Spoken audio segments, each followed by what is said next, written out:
इनका नाम अरविंद अरोरा है और 2020 में ये इंडिया के टॉप मोटिवेशनल स्पीकर्स में से एक थे। हर जगह इनके इंटरव्यूज लिए जा रहे थे और लाखों लोग इनका मोटिवेशनल और पॉजिटिव कंटेंट देखना पसंद करते थे। बट बाद में इन्होंने कुछ ऐसी गलतियां कर दी जिसके वजह से लोग इन्हें A2 मोटिवेशन के जगह जाटू मोटिवेशन और पागल तक बोलने लगे। And not only this, but एक फीमेल लॉयर ने इन पर मिस इन्फॉर्मेशन के चलते एक केस भी फाइल किया। और जब तुम लोग इन सब के पीछे का रीजन जानोगे तब तुम्हें अच्छे से समझ आएगा कि अब इनकी यूट्यूब कम्युनिटी में कोई रिस्पेक्ट क्यों नहीं करता। और हो सकता है शायद रीजन जानने के बाद तुम्हें भी कुछ ऐसा ही कमेंट करने का मन करे। बट अरविंद अरोरा स्टार्टिंग से मोटिवेशनल स्पीकर नहीं थे। वो अनअकैडमी और वेदांतु पर बच्चों को केमिस्ट्री पढ़ाते थे, जिसमें वो काफी सक्सेसफुल भी हुए क्योंकि स्टूडेंट्स उनको देखना पसंद करती थी। तो 2017 में उन्होंने खुद का यूट्यूब चैनल स्टार्ट किया ताकि वो वहां अपना मोटिवेशनल कंटेंट पोस्ट कर सके। स्टार्टिंग में उन्होंने वाकई में अच्छा और पॉजिटिव कंटेंट पोस्ट किया और क्योंकि उनकी ऑलरेडी एक फेस वैल्यू बिल्ड हो चुकी थी तो सिर्फ 3 साल में ही 2020 तक उनके 15 मिलियन सब्सक्राइबर्स कंप्लीट हो गए, जिसके वजह से वो इंडिया के one of the most famous motivational speaker बन गए। अब यहाँ तक सब परफेक्ट चल रहा था, मनी, फेम, रिस्पेक्ट। बट बाद में उनके फैंस ने उनके कंटेंट में कुछ ऐसा नोटिस किया जिसकी वजह से उनकी पूरी रेपुटेशन लोगों के नजरों में कम होने लगी। और जब इन सब में मिस्टर इंडियन हैकर इन्वॉल्व हो गए तब सिचुएशन और भी खराब हो जाती है। पहले तुम लोग ये वीडियो देखो। आप लोगों ने मूवीज में सुपर हीरो को तो प्लेन को लैंड कराते हुए और पैसेंजर्स की जान बचाते हुए देखा होगा, लेकिन रियल लाइफ में भी एक ऐसा इंसिडेंट हो गया जो किसी मूवी के स्टंट से कम नहीं था। ये बात है 2014 की, जब एक पैसेंजर प्लेन को लैंड करना था, लेकिन जैसे ही पायलट ने टायर्स को खोला तो आगे वाला टायर ढंग से खुला ही नहीं। अब अगर उसी सिचुएशन में वो लैंड करवाता तो पक्का कुछ ना कुछ बड़ा एक्सीडेंट होता, लेकिन इतने में होती है हमारे सुपर हीरो की एंट्री विद पिकअप। वो एक जीप लेके आता है और आगे के टायर को करवाता है लैंड अपनी जीप में और फिर प्लेन ढंग से लैंड होता है। ये घटना किसी स्टंट से कम नहीं है। बहरहाल उसने अपनी जाबाजी से बहुत से पैसेंजर्स की जान बचाई, तो इस बंदे के लिए 1 लाइक तो बनता है। अब जो तुमने इस वीडियो में फैक्ट देखा वो एक्चुअली एक एनिमेटेड वीडियो एड है जो निसान कंपनी ने उनके कार्स की स्ट्रेंथ दिखाने के लिए बनाई थी। और इस वीडियो को देखकर मुझे भी स्टार्टिंग में ये सच ही लगा था, बट जब ये वीडियो वायरल हुई और इसे मिस्टर इंडियन हैकर ने देखा तो उसने कमेंट किया, कांग्रेचुलेशंस, हम सब लोग बेवकूफ बन गए, क्या भाई कुछ भी।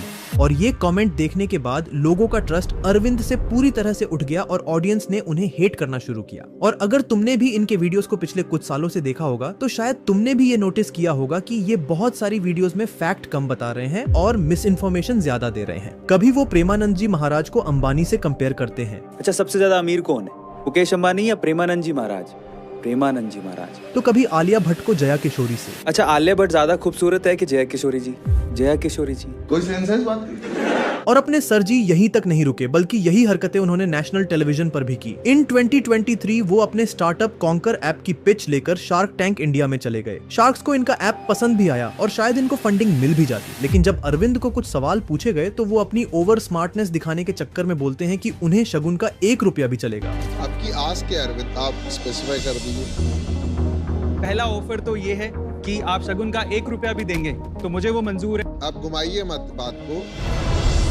जी करंट वैल्यूएशन डबल सिंगल नहीं, आप ये बताइए आपको कितने पैसे चाहिए? जी 40 लाख पे 1% इक्विटी। 40 लाख पे 1% चाहिए जी, पर हम यहाँ पर ये चाहते हैं कि अगर 40 लाख पे 1% इक्विटी हो तो हम लोग यहाँ पर 2% डाइल्यूट करें। मतलब क्या है भाई, इसका क्या बोल रहे हो? समझ। अब इनकी इस इलॉजिकल पिच सुनकर शार्क्स इन पर भड़क जाते हैं और इनकी इतनी पॉपुलैरिटी होने के बावजूद शार्क्स ने इन्हें फंडिंग देने से मना कर दिया। अरविंद सर की इस ओवर स्मार्टनेस का लोग मजाक उड़ाने लगे, जिसके रिप्लाई में उन्होंने एक वीडियो भी पोस्ट की। शार्क टैंक सीजन 2 में कॉन्कर को फंडिंग तो नहीं मिल पाई, लेकिन इसका मतलब ये कतई नहीं है कि कॉन्कर आगे नहीं बढ़ सकता। कॉन्कर आगे बढ़ सकता है और कॉन्कर आगे बढ़ेगा, पर हमें फंडिंग नहीं, आप लोगों का प्यार चाहिए। And according to his LinkedIn bio, इनका ये स्टार्टअप अब यूनिकॉर्न बन चुका है। मतलब उसकी वैल्यूएशन अब 8,500 करोड़ हो गई है, जो कि ऑब्वियसली एक झूठ है क्योंकि वैल्यूएशन सिर्फ 17.5 करोड़ की है। और बियर बाइसेप्स भी इस स्टार्टअप में इन्वेस्टर है। और ऑडियंस ये झूठ पढ़कर और भी भड़क जाती है, जिसकी वजह से इनकी फैन फॉलोइंग और ज्यादा कम होने लगी और लोग इन्हें और ज्यादा हेट करने लगे। इनके चैनल की व्यूअरशिप भी काफी डाउन हो गई। जहां इनको एक वीडियो पर मिलियंस में व्यूज आ रहे थे, अब वो 20,000 भी बड़ी मुश्किल से पार कर रही है। इनका डाउनफॉल अब जोरों शोरों से चल ही रहा था कि इतने में ही गुरुग्राम की एक फीमेल लॉयर इन पर FIR कर देती है, क्योंकि अरविंद विदाउट उसके कंसेंट के उसकी हनीमून की क्लिप यूज कर लेते हैं, जहां वो बोल रहे थे कि दुल्हन हनीमून की रात ही भाग गई, जिसके कारण उन पर डिफेमेशन का केस भी फाइल किया गया। अब यहाँ तक उनकी रेपुटेशन इतनी खराब हो चुकी थी कि लोग उनके कमेंट सेक्शन में भर भर के स्पैम कर रहे थे, जिसकी वजह से इनके चैनल की व्यूअरशिप 90% गिर चुकी थी। और अपने डूबते चैनल को रिवाइव करने के लिए ये ध्रुव राठी को टारगेट करके उस पर कंट्रोवर्शियल वीडियोस बनाने लगे, जिसमें वो ध्रुव राठी को कभी जर्मन शेफर्ड तो कभी ये राठी नहीं राशिद है, इसीलिए मोदी जी के खिलाफ बोलता है, इस तरह की वीडियोस बनानी शुरू कर दी।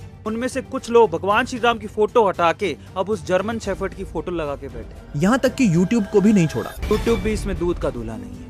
आपको ये बात समझ लेनी चाहिए, अगर उसकी वीडियो हर बार आपको दिखाई दे रही है तो उसके पीछे यूट्यूब है, और यूट्यूब US का है, और US कतई नहीं चाहता कि इंडिया में मोदी की सरकार बने। और सरप्राइजिंगली ये सब करने से इनके चैनल पर फिर से मिलियंस में व्यूज आने लगे। पर जब ध्रुव राठी का टॉपिक ट्रेंड से चला गया तो ये फिर से अपने ओरिजिनल कंटेंट पर वापस आ गए। इंटरकोर्स के टाइम सिर्फ एक सांस का आकलन करके आप ये पता लगा सकते हो कि अभी इंटरकोर्स से आपको बच्चा पैदा होगा या नहीं, स्पेशली लड़का होगा या नहीं। और लोगों ने इनकी बातें सच मान लेनी चाहिए, इसीलिए ये उसे कोई रिलीजियस एंगल देकर बोलेंगे कि देखो ये मैंने नहीं कहा, ये तो हिंदू वेदों में लिखा है। बस इन्हीं सब वजहों से 20 मिलियन सब्सक्राइबर्स होने के बावजूद ज्यादातर ऑडियंस ने इन्हें देखना ही बंद कर दिया है। कमेंट्स में जरूर बताना तुम क्या सोचते हो अरविंद अरोड़ा के इस डाउनफॉल के बारे में। Like, comment and subscribe. Piece.